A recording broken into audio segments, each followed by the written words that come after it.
Merci, Madame la Présidente.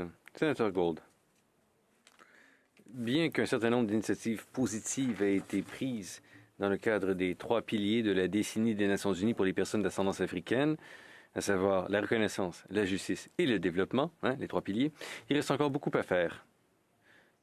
Je suis heureux de constater que le gouvernement s'est engagé à poursuivre le travail pendant encore 3 ans.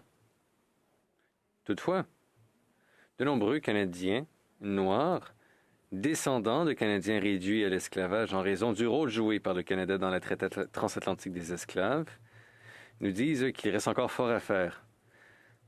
Malgré 2 pétitions au cours des dernières années, le gouvernement fédéral n'a pas présenté d'excuses pour cette injustice historique. Ce qui est essentiel si l'on veut faire progresser les travaux découlant de ces piliers. Peut-on s'attendre à ce que le gouvernement fédéral présente des excuses pour la participation du Canada à la traite transatlantique des esclaves?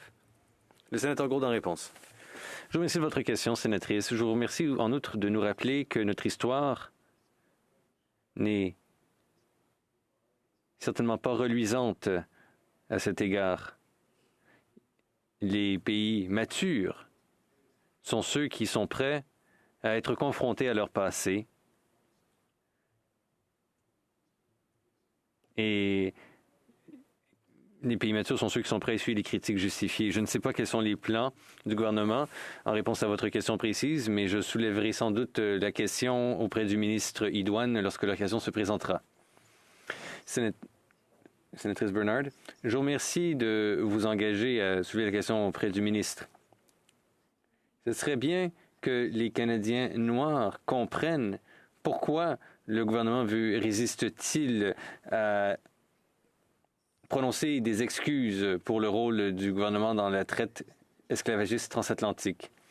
Sénateur Gould, eh bien, n'en doutez pas, je soulèverai l'enjeu, mais je ne saurais dire s'il y a effectivement une résistance ou quoi que ce soit, mais je soulèverai la question dès que l'occasion se présentera.